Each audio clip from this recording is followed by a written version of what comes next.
I first became interested in working with tinnitus patients way back many, many years ago when I began my graduate studies in audiology. I always found tinnitus to be fascinating, and I found that people who have tinnitus certainly have needs that aren't being addressed in a proper manner. So I've been doing this clinically for 30 years now, and almost on a daily basis, where I've been seeing tinnitus patients and working with them and recognizing that a tinnitus patient needs counseling and needs other therapeutic intervention in a variety of ways, and that the important thing is that we be very flexible and that we treat each person as an individual. There's a lot of challenges with tinnitus treatment, and part of the reason there are so many challenges is that there are so many different things that can cause tinnitus, number one. Number two, every individual reacts to having tinnitus in a different way, just as every individual would react to having pain in a different way. Some people have high pain thresholds, others have low pain thresholds. Many people that have tinnitus can completely ignore it. Other people are tremendously bothered by it. So I think one of the biggest challenges is realizing that you have to treat people as individuals, realizing that tinnitus is a symptom that triggers a lot of emotions, a lot of fear.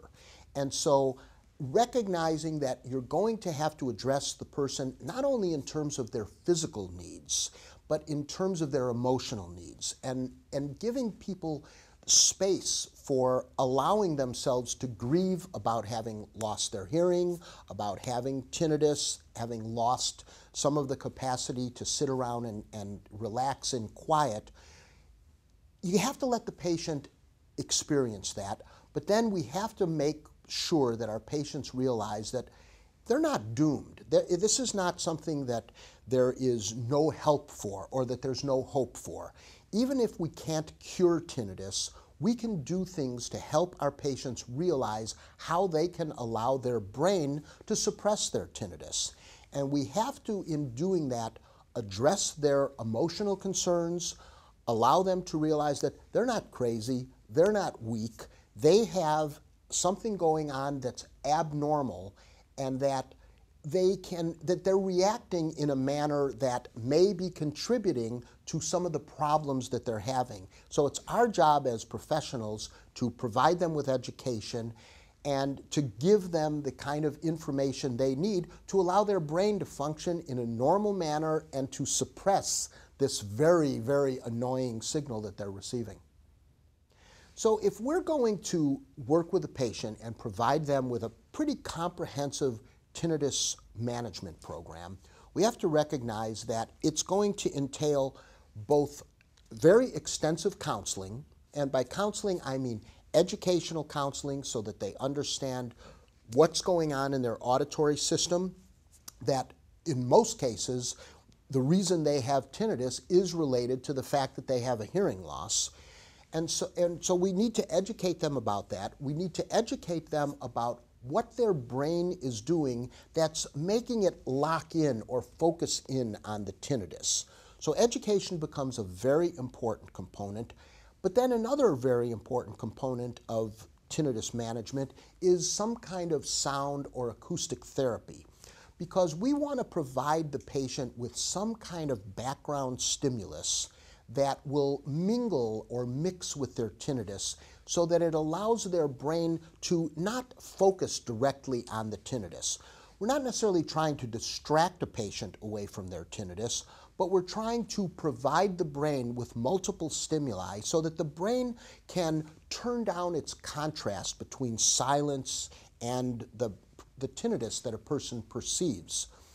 This sound therapy can come in the form of hearing aids, noise generators, music, home background signals such as a fan, a television, a radio. So there's a variety of means of delivering sound therapy, but sound therapy can be very important in assisting, in going along with the counseling that we're providing so that we're working both on the brain and on the ears at the same time and providing the patient with a more comprehensive solution to allow them to cope with this tinnitus.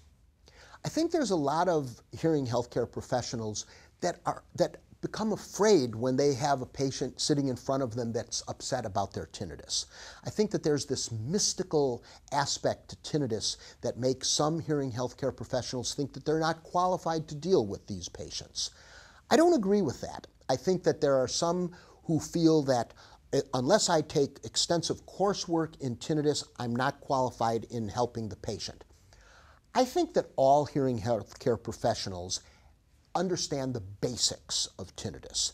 I think that there is some training, some basic training that should be involved so you can understand the relationship between hearing loss, tinnitus, stress, emotions, things like that.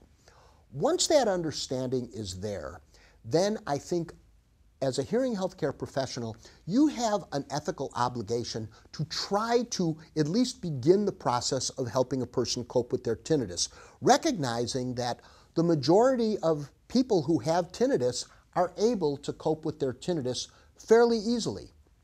So I think that the professional needs to understand, let me understand the basics. Let me know what the tools are out there that are available. And very importantly, the professional does need to understand that if I'm not making progress with the patient, who should I refer the patient to? Does the patient need further medical care? Do they need a psychologist, a psychiatrist? What kind of help should they be getting? Are they in need of medication? Well, the hearing healthcare professional may not know the answer to that, but there are other professionals who do. So if you can be honest with yourself as a professional and recognize that each one of us don't know everything, and that if you can recognize when the patient needs to be seen by another professional, you're going to be serving that professional in a positive manner.